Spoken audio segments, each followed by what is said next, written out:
Hello students, आई के चक्रीय प्रवाह के अपने आज के लास्ट लेक्चर में आज हम बात करेंगे फोर्थ सेक्टर इकोनॉमी में। फोर्थ सेक्टर इकोनॉमी जहां पे हम ये मान लेते हैं कि अर्थव्यवस्था में 4 क्षेत्र कार्य कर रहे हैं। पहला हाउस होल्ड सेक्टर यानी कि घरेलू क्षेत्र, दूसरा इंडस्ट्रियल सेक्टर, तीसरा गवर्नमेंट सेक्टर और चौथा फॉरेन ट्रेड या फॉरेन सेक्टर। क्योंकि जो आज की अर्थव्यवस्थाएं हैं वो ओपन इकोनॉमी है, यानी कि उसमें आयात भी होते हैं, निर्यात है, क्योंकि ग्लोबलाइजेशन का जमाना है। विश्व से हम वस्तुओं को मंगाते हैं और अपने यहाँ की वस्तुओं को संपूर्ण विश्व में बेचते भी हैं। तो जब हम अपने यहाँ से कोई वस्तु बाहर देशों में भेजते हैं तो उसके बदले में हमें इनकम प्राप्त होती है। इससे सर्कुलर फ्लो ऑफ इनकम विस्तृत होता है। लेकिन दूसरी ओर हम अदर्स कंट्रीज से इंपोर्ट भी करते हैं, आयात भी करते हैं और उसके बदले में विदेशों को पे भी करते हैं। तो इससे जो आय का सर्कुलर फ्लो है वो संकुचित होता है। आय के चक्रीय प्रवाह के फोर्थ सेक्टर इकोनॉमी की साम्य दशा के लिए ये आवश्यक है।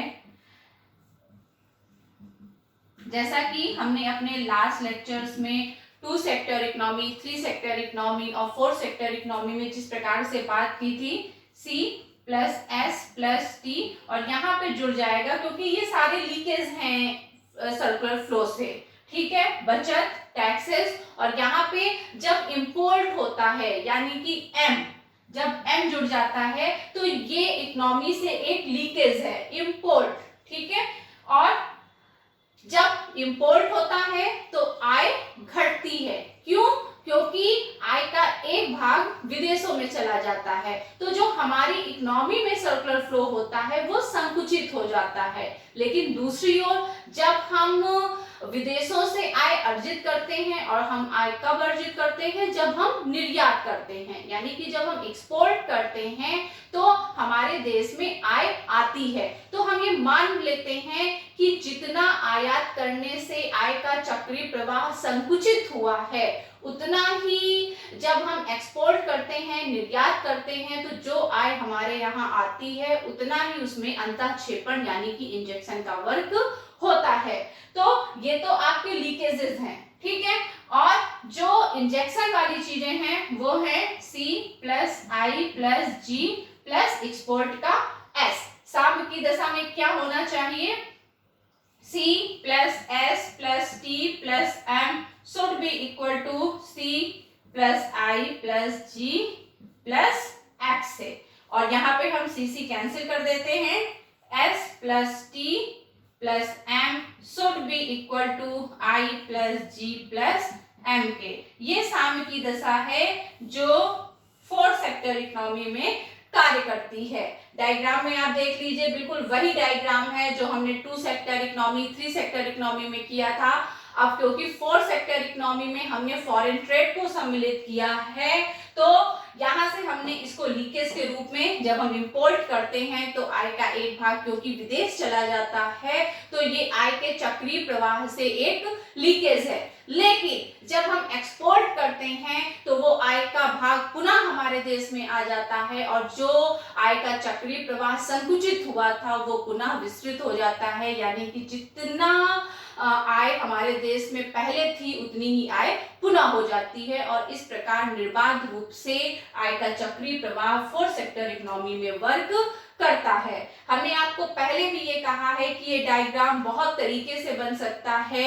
आप जब बुक्स में देखेंगे, आप नेट पे देखेंगे तो बहुत तरीके से ये डायग्राम बना है, लेकिन आपको वो डायग्राम रटने की कोई जरूरत नहीं है। आपको बस अपने सेक्टर्स याद करने हैं कि कौन सा सेक्टर किसमें ऐड होगा। जब हम 2 सेक्टर इकोनॉमी की बात कर रहे थे तो वहां पे बचत और विनियोग शामिल हुआ था। जब हमने 3 सेक्टर इकोनॉमी की बात की तो वहां पे गवर्नमेंट सेक्टर शामिल किया गया, और जब हमने 4 सेक्टर इकोनॉमी की बात कर रहे हैं तो वहां पे हमने अंतरराष्ट्रीय व्यापार को शामिल किया है। जैसे जैसे हम 2 सेक्टर से 4 सेक्टर की ओर आते हैं, जो इकोनॉमी है वो विस्तृत होती जाती है, यानी जैसे जैसे सेक्टर्स जुड़ते जा रहे हैं वैसे वैसे जो आय का चक्रीय प्रवाह है वो भी विस्तृत होता जा रहा है। तो फोर्थ सेक्टर इकोनॉमी के लिए ये आपकी साम्य की अवस्था है कि ये हम मान लेते हैं सॉरी ये यहाँ पे एक्स है, एक्सपोर्ट है। साम्य की दशा के लिए हम ये मान लेते हैं कि जितना आयात हुआ है उतना ही निर्यात किया गया है।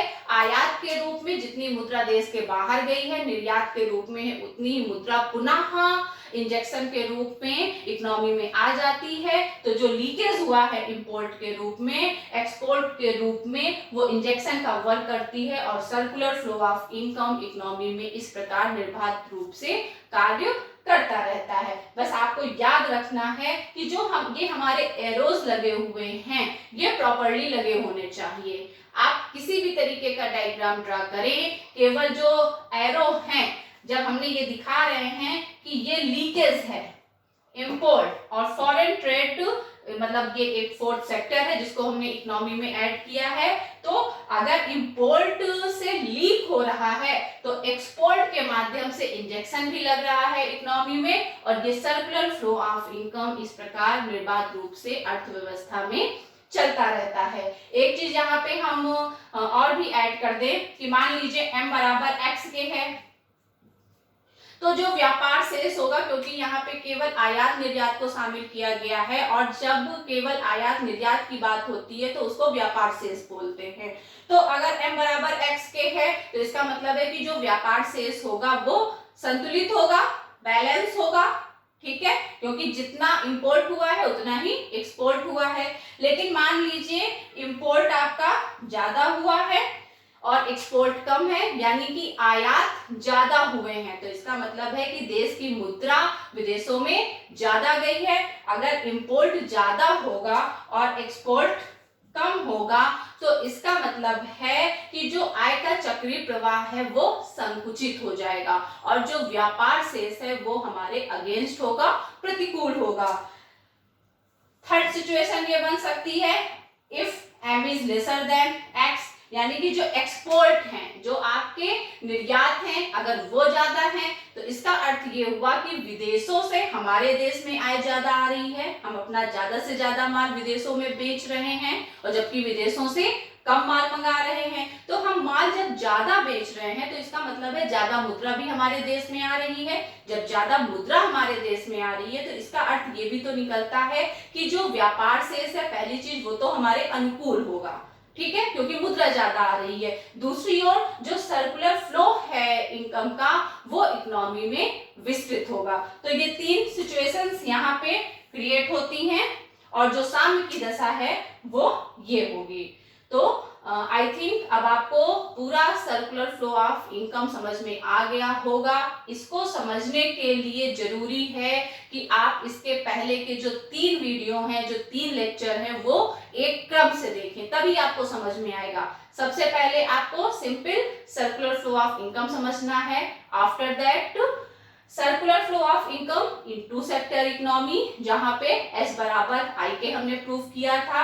इसके बाद आपको circular flow of income in 3 sector economy, जहां पे हमने टैक्सेस और गवर्नमेंट एक्सपेंडिचर को इंक्लूड किया था।